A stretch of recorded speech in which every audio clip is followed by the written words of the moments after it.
Today we're going to be replacing a radiator in this 2001 Ford Laser. While we're doing that, we're also going to fully flush the cooling system and replace the coolant with brand new stuff. So let's get started.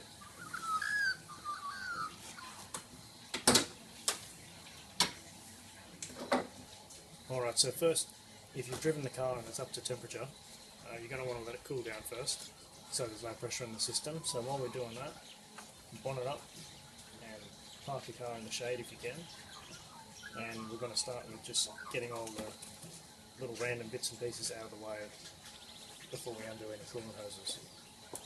First of all, the air intake duct.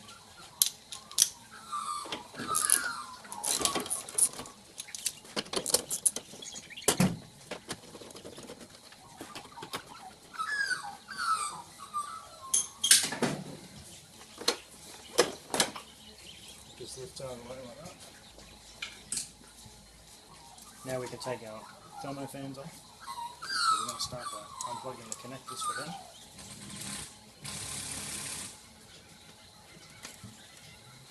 Getting the wiring out of the way.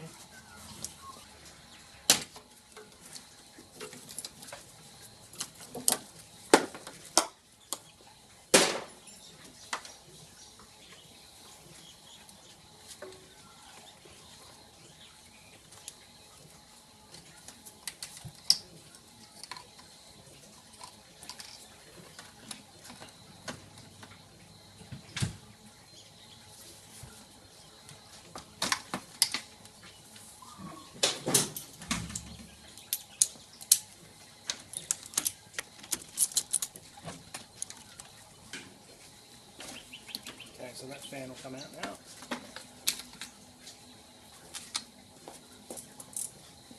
And the next one.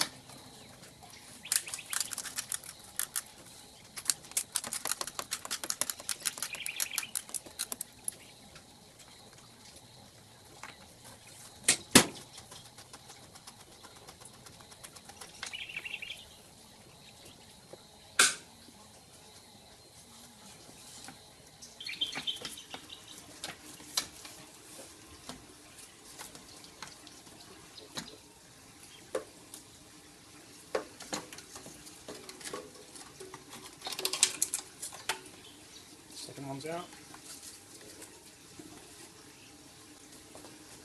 Now we can see a bit more.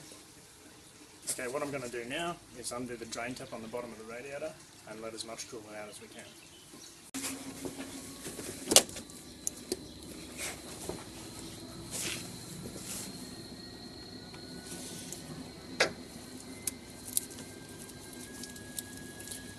Okay, so undo the drain plug.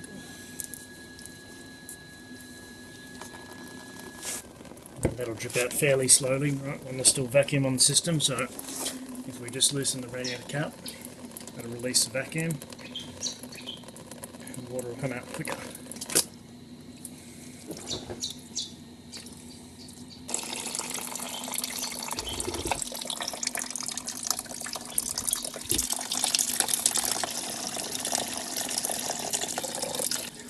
Okay, at this point I'm not sure if the car has a heater tap on the coolant line or if it's just got a heater control door in the HVAC system, so just turn the heater to hot just in case it's got a tap. Alright, so that's as much coolant as we're going to get out of the drain tap. Next we're going to undo the thermostat housing. The bottom retainer's a nut, so I'm going to use a magnet so I don't lose it. It's in an awkward position.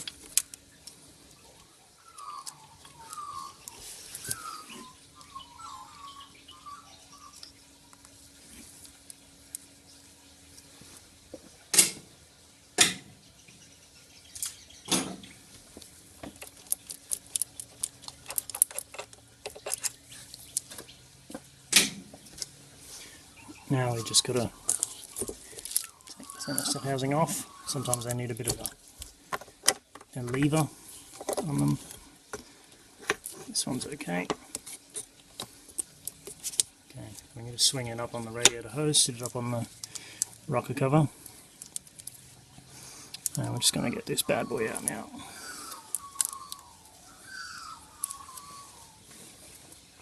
Now, sometimes these are sort of stuck in there on the gasket. Don't damage the thermostat, okay, so don't leave it too hard on the thermostat frame here. I have to clean this gasket off later anyway, so I'm going to do it now, and that'll help us get the thermostat out.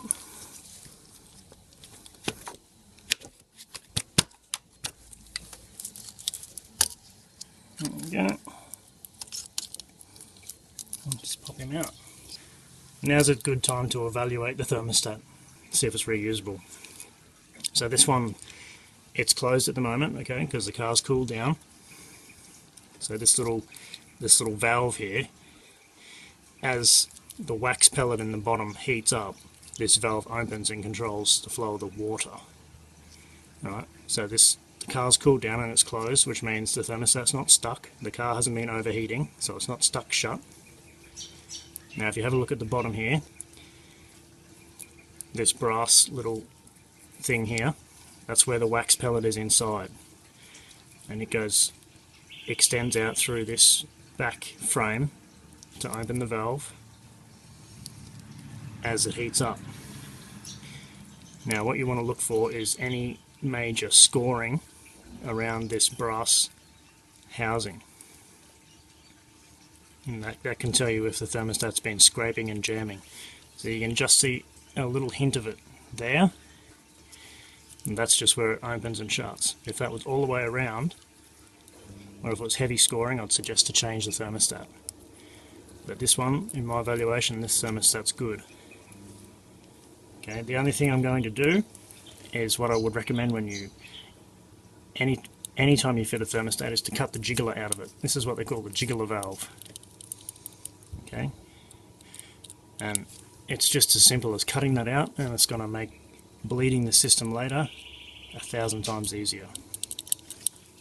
So it's literally just a matter of snipping it with a pair of snips, right? Like that, and it's gone. Okay, so now we're just left with a little hole, which is going to be our bleed hole. Alright, next I'm just going to continue cleaning the face of that thermostat housing and get all the old gasket off now. Now I can get to it.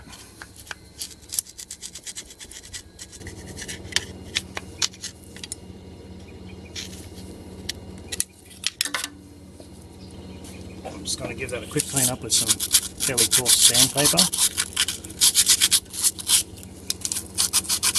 It's just a really quick go, guys.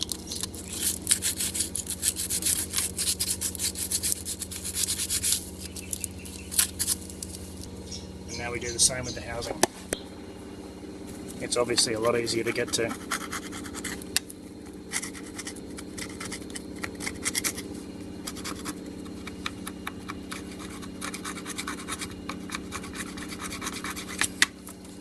And give it the same sandpaper treatment as well.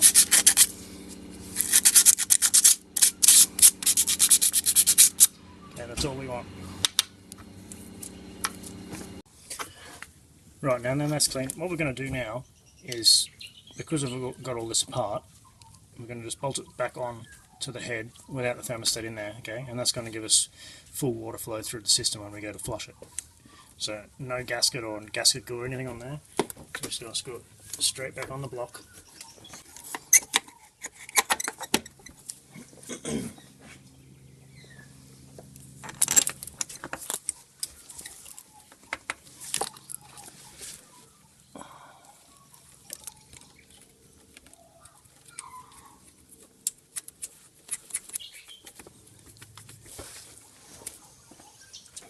And we're just going to nip them up pretty much just finger tight, because we don't have a gasket on there or anything like that.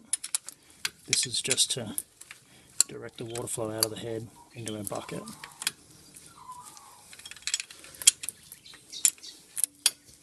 So next we're going to drain the coolant expansion tank. We just need an old bottle, whatever, drink bottle, doesn't matter. And just sit that down there.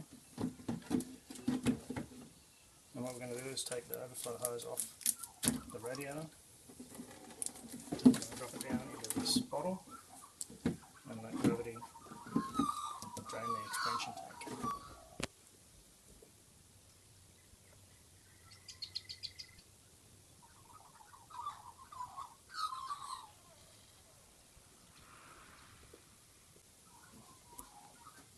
Now the next job is to undo the oil cooler lines. Now it's very important that we don't let dirt into the system, so I'm going to give them a good brush. And then wipe them before we undo them.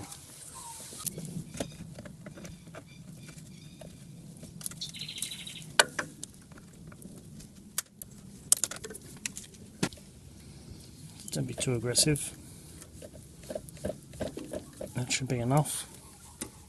And we're also going to want to block the hose when it comes out so we don't let debris and anything and water and anything in there.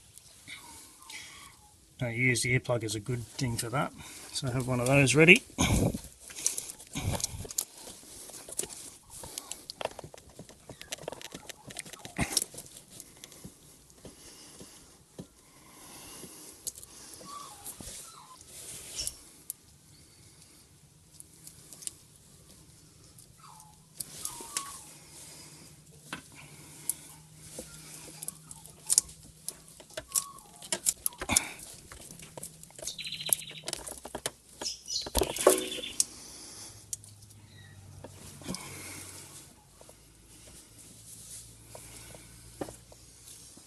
Okay, now we're just going to take the two oil cooler hoses and the radiator expansion hose, and we're going to put them right up here out of the way. Now it's time to lift the radiator out.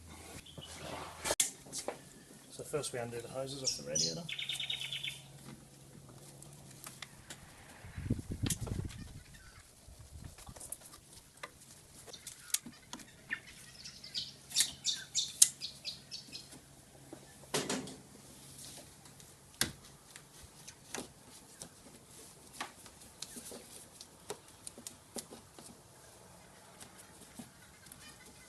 Now we just undo the top saddles.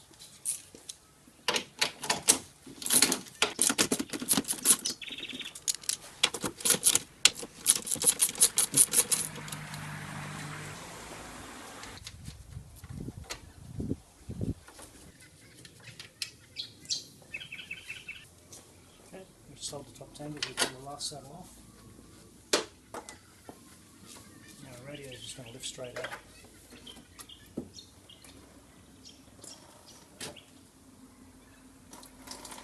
Maybe you've still got the drain plug out at the bottom, so depending on where the lowest point is, there might be some coolant run out. Okay, radiator is out. Now let's go down with that flush.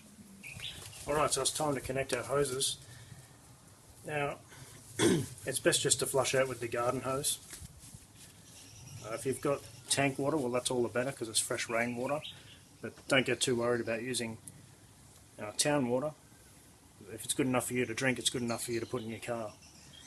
So you just need to find some fittings that are going to go in the hoses. There's usually something around the house that'll work. So here's one. This is just a standard hose repair joining part. Now that's going to go straight in the hose and fit nice, like that. And also need some in the bottom. Now this is going to be your the drain hose where the old coolant is going to come out of, so you want to put this in a bucket, and then one for the bottom. I've got this fitting. This is a brass tap fitting, and that also fits nice in the hose. I'm going to go with it up through the original drain port for the radiator and put it in the bottom hose. That's going to be a freshwater feed. And I'm just going to put a zip tie around both of those just so they don't blow out and put water everywhere when we're doing the job. You could use a hose clamp there if you want. Zip ties are just quicker and easier.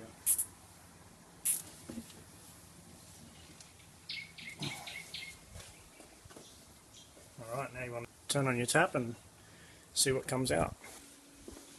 Turn on your tap and the fresh water is going to flow in through the bottom hose, and it's going to fill up the system and then it'll start running out your drain hose.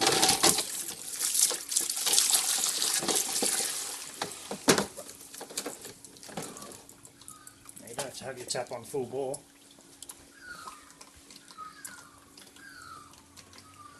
And you want to keep doing this until your water runs clear. So you may need a few buckets.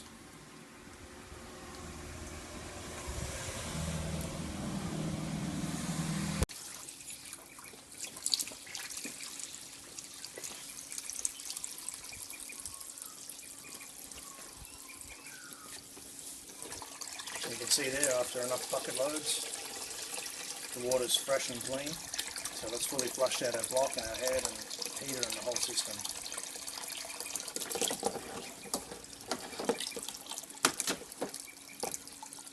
So we can turn the tap off now.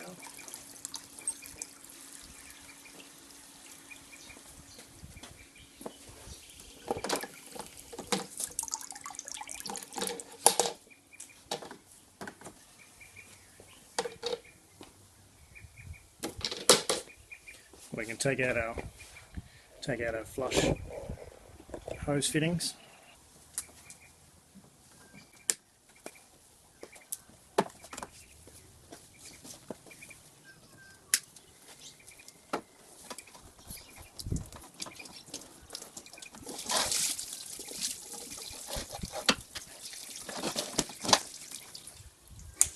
Very good. Alright, so our next step is to just take the thermostat housing off again. Remember, we just temporarily fitted it to flush the system.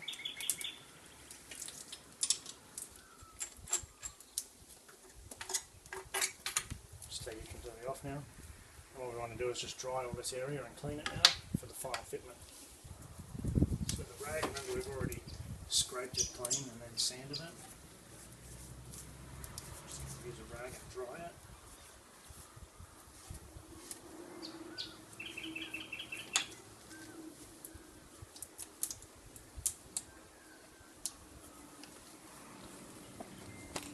Now there's 3 different ways you can go about this now. This next step can include fitting a new gasket if you've got one for the thermostat, cutting your own gasket if you don't have a gasket for the thermostat, or we're going to go this way and use my old mate Ultra Grey. Great for using up a little bit that's left in a tube. If you don't have a gasket, it's going to be fine. So let's do it that way.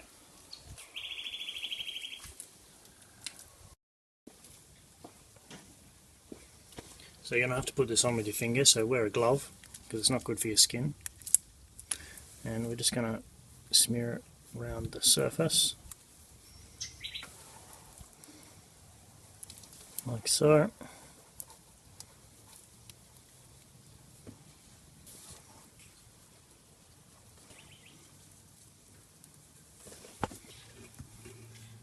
And do the same to the housing.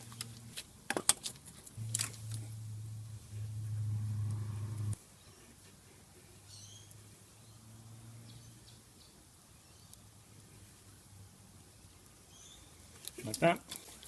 Now our thermostat. Now this is very important. The bleed hole, it always goes to the top. That's to let any air bubbles out of the system. So just hold it on top. Fit it in the hole. The side with the spring and the wax pellet always goes inside the engine. And just make sure when you put it in the housing that it fits in its groove. Okay, if you have it riding out over there, the housing won't bolt down properly. Okay, so that's fitted in there, the holes to the top. Now we put our housing back in there. Carefully put it in without dragging all the Ultra Grey off.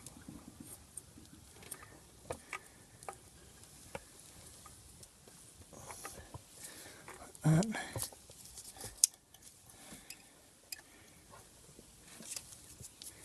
Have our bolt handy too. And this little bracket goes on top there like that. Bolt in.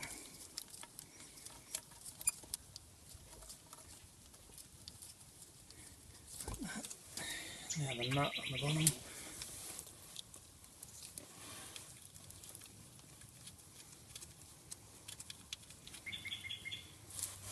Now we torque it up.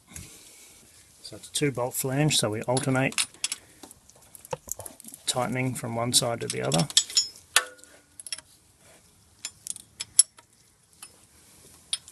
You're going to see a lot of that ultra grey squeeze out. Don't be afraid of that. That's good. It's forming a gasket. If you don't see any, you need to have a look for a problem. That means either your thermostat is not in its groove, or you don't have enough sealant on there.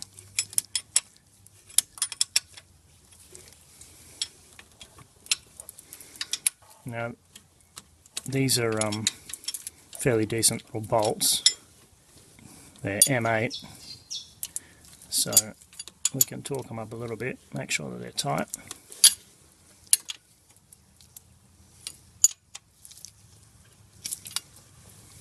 Obviously don't break them off.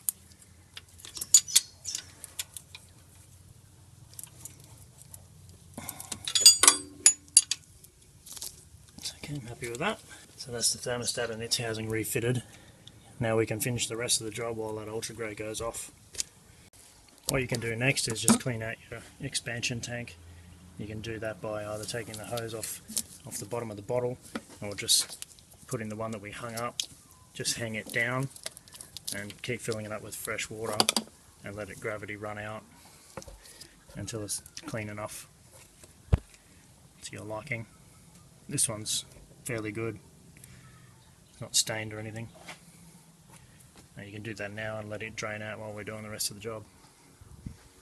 Alright, so the next thing to do is we need to set the new radiator up the same as the old one. So what I mean by that is the oil cooler lines, if they come loose like this, you need to put them in the right position to suit the hoses.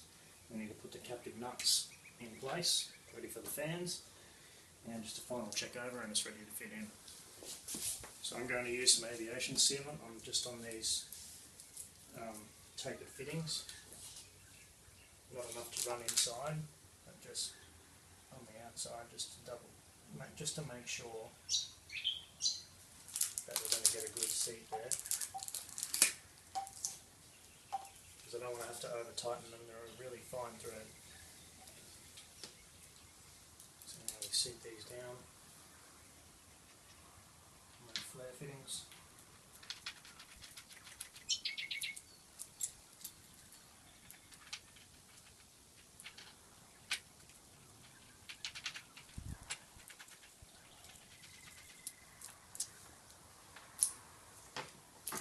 Now we just check our angles.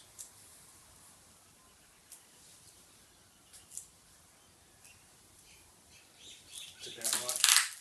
They're rubber hoses, so they don't have to be absolutely perfect. Now we need to tighten them up. 19mm.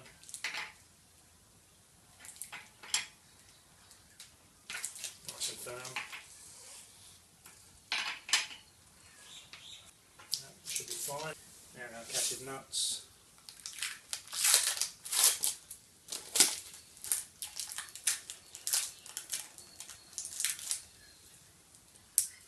One in each of these little bosses.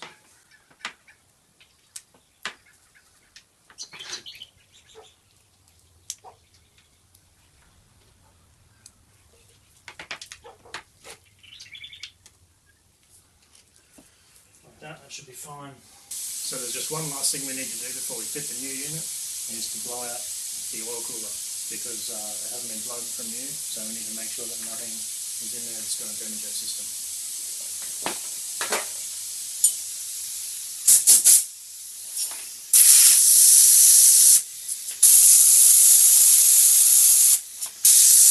While we're at it, we might as well blow the core out as well.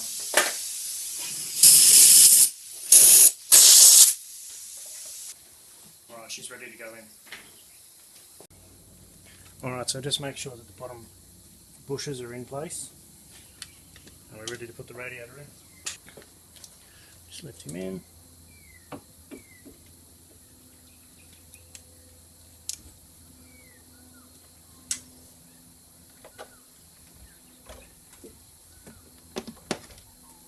Okay, and we've just got our little top mounts ready. Just going to sit them on there just to hold the radiator so it doesn't swing and smash into anything.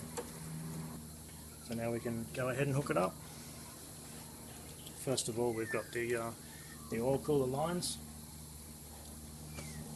we've got them up here swung out of the way.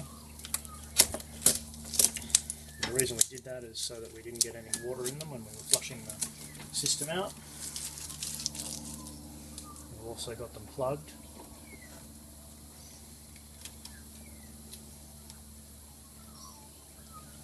Go ahead and clamp in the right place now.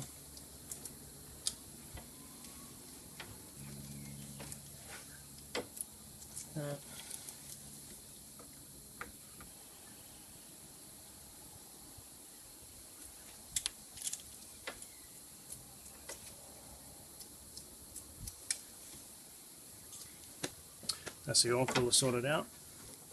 Now we can actually bolt the radiator in now. So it just has these 4 nuts on top.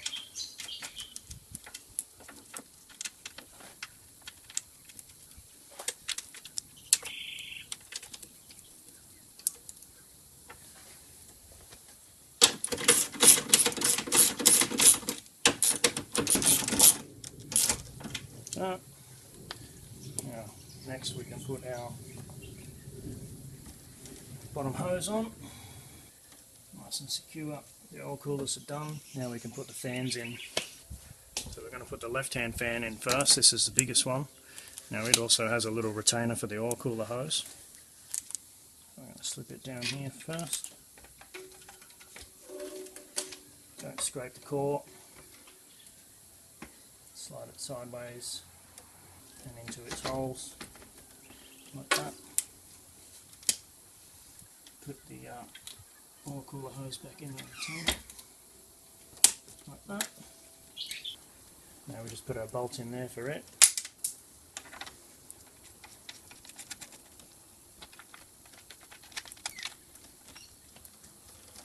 Good. Tighten them down, nothing too fierce because it's only plastic.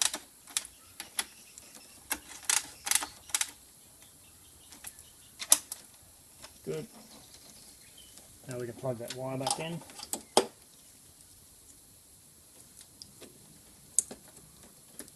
Just get it down there, into there, into there. Excellent. Now the left-hand fan can go in. It's just got one little spigot to line up down there on the bottom tank. Once again, just slip it down without scraping anything. Line the spigot up. Good.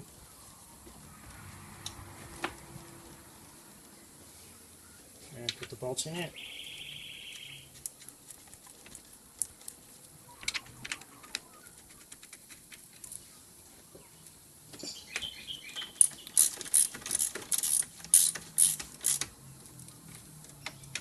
And again, don't get too excited with the tension. Now we can plug the lead onto that fan. It goes in the hole. Plug in the connector and put the wire into the retainer. Done. Good. So that's both our fans hooked up. Now we can put our coolant overflow hose on. It just pushes on. Now if it feels a little bit loose, you can put a zip tie around that. It doesn't hold pressure, it's just for suction, so that should be fine like that. And now it's time for our top hose. Like that. On goes the factory clamp.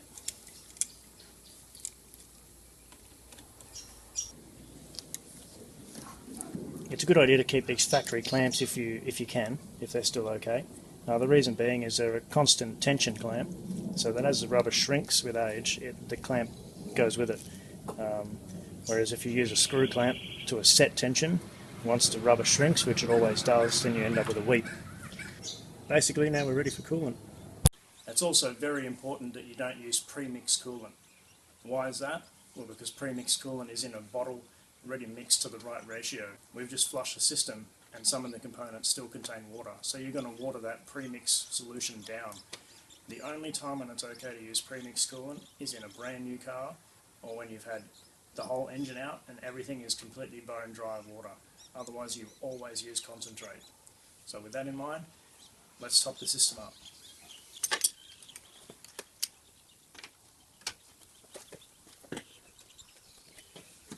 So we're going to put our concentrate in first.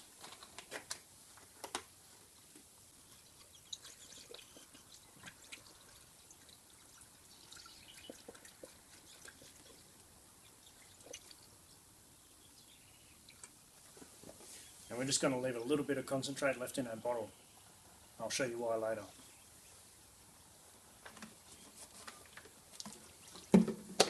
Now we're going to top up the rest with our water.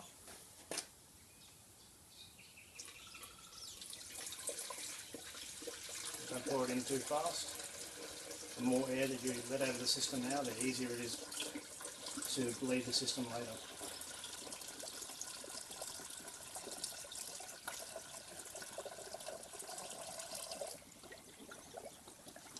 It also helps if your radiator cap is at the highest point of the car, so if you're able to park it on an incline with the front end of the car up in the air, that will help us because the air always rises to the highest spot. You can hear it bubbling away there. So as it bubbles down, we just add more water. It's very important to never ever start the car until we're convinced that the water is all through the system.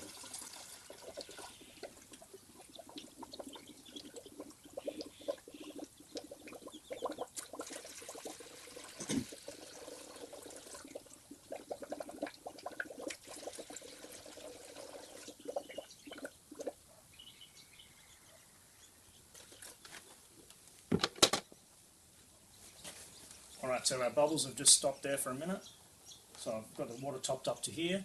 Now's a good opportunity, if you have time, to just let it sit and let it bleed by itself. The air will slowly rise to the top.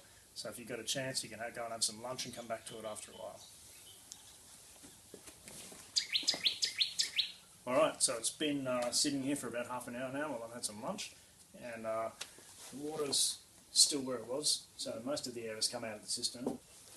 There's one last thing we can do to help bleed the system before we start the motor, and that's just to pump a little bit of air out with the hoses.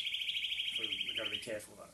So the way we do that is we just gently squeeze the hose, slowly do it like so. Every now and then you'll have a bubble pump out of the top here.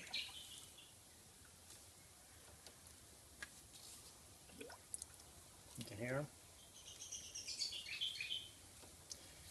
Another thing that'll give you a good idea is you'll start to see the green colour of the coolant coming out with the bubbles, and that's a good sign that it's getting close to being bled, because remember we put the coolant in first.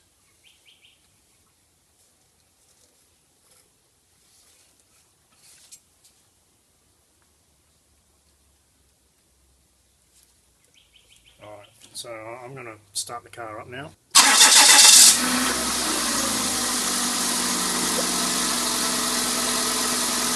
So we'll just let it run for just a minute or so, and we'll see some bubbles come out here.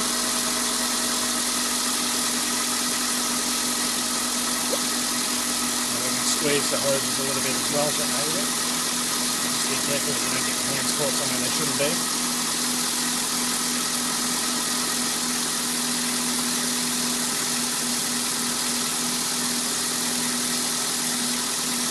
I'm then going to shut the engine off, because I don't want to run it with any airlocks inside. So starting it just for a minute or so will help circulate the water, help force the air to the top of the system, and we can just squeeze the hoses again. You can hear some more air pumping out there.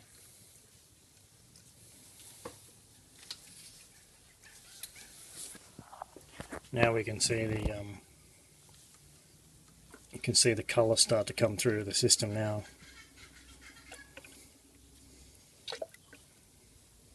With the bubbles, so that's a good sign.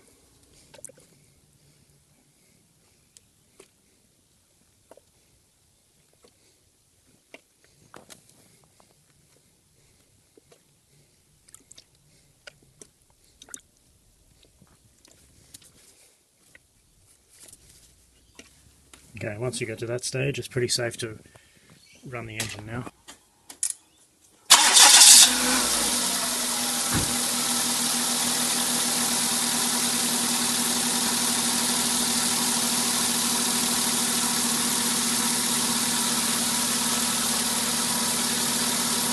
So while the engine's warming up and circulating all the water and self-bleeding now, you'll occasionally see some bubbles come out, and you might have to top the level of the water up as you go, so it doesn't run dry. You don't want the funnel to run out of water. You also don't want it to the top, because one, it's going to spill everywhere, and two, you're going to have too much coolant left later. So while this is doing its thing, I'm going to put some coolant in the overflow bottle. That's why we've got a little bit left here, and that's so that it's not too diluted, so it's easy to see.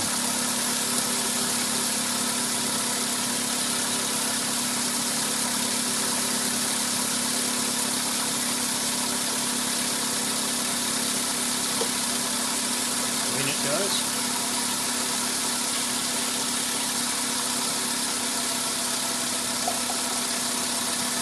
And also rinse the bottle out with some water. You paid for the coolant, so you might as well use every bit of it.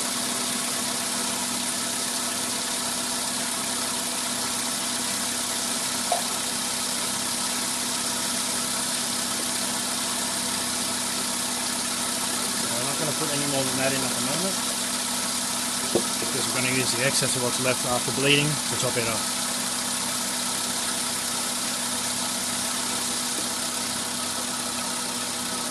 So you can help this along by squeezing the hoses a little bit. Just be very, very careful you don't get the old fingeroonies in anything that shouldn't be.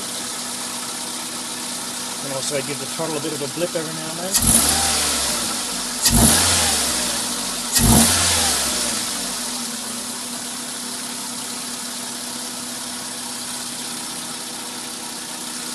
Now you can start looking for any signs of leakage around the system.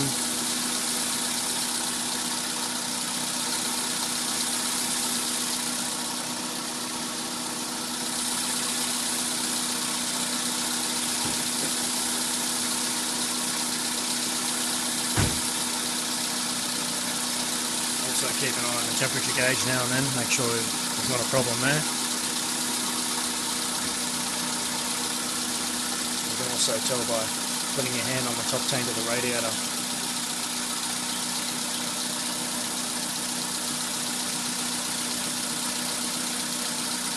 Once the coolant starts to circulate through the system and open the thermostat, you'll feel the warm water come through the top hose and into the top tank. That's when you know you've got water circulating. So that's a good sign. It means there's no airlocks preventing water from circulating.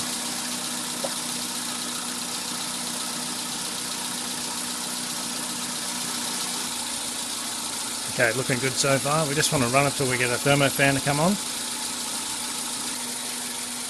Okay, so it's up to normal operating temperature now. So what I'm going to do is take off the fill funnel there and put the cap on.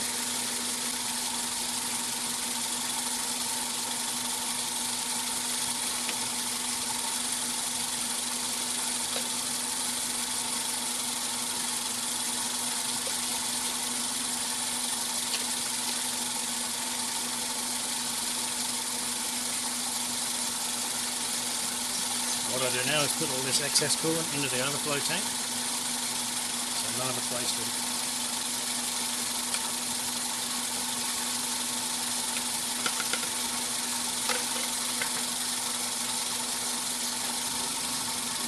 So now I've got the cap on. I want to just run it for a few more minutes now under pressure until the fans come on, and then we can check it finally for leaks. Oh, there goes the fan now.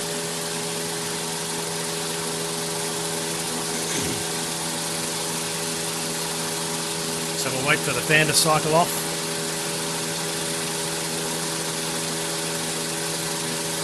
And then we'll shut the engine down and check for leaks.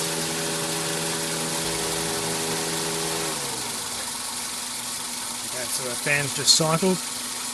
Now I'm going to just shut the engine down, we can check for leaks. So we want to check in around the thermostat housing where we had that off. Especially if we had to make our own gasket. All good there, not a sign of moisture. And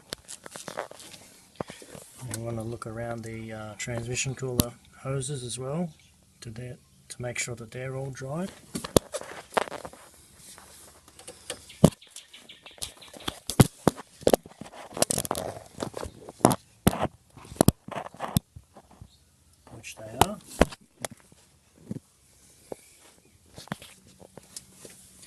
Now we check around our radiator core.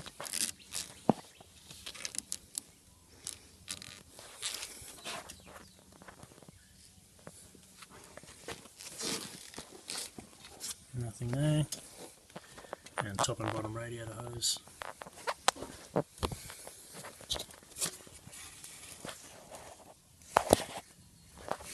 Oh, all looks good.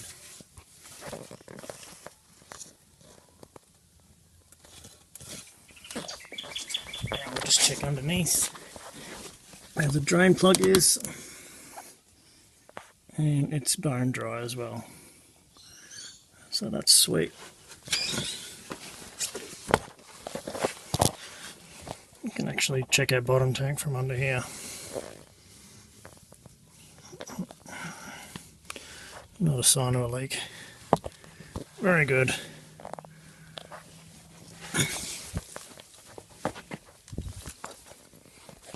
So now all that's left to do basically is just fit the air intake duct on the top, and we're pretty much done. The air duct just pushes down over the top.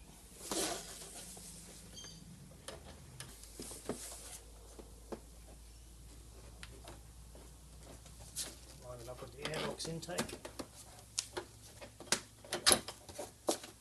And that, and just the two nuts on top.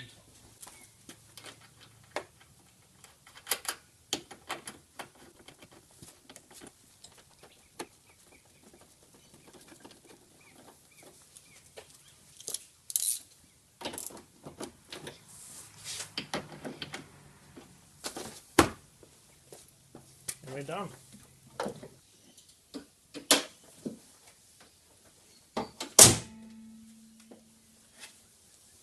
And that's it. So what we've done there is we've drained, flushed and refilled the cooling system. We've also replaced the radiator. If you're not going to carry out that radiator replacement step, I would suggest that you still remove your radiator so that you don't flush any crud and stuff that's in the engine block through the radiator, and then put the radiator back in once you've carried out the flush. That's also a good time to hose out the core of any debris or anything that's in the fins that's going to inhibit your cooling, and just make sure that you always clean your oil cooler lines before you remove them and plug them so they don't get debris inside them. And that's basically it. So just remember, every time after you do a coolant job, make sure when the car's cool, you check the level of the expansion tank afterwards. And that's it. Thanks guys, good luck.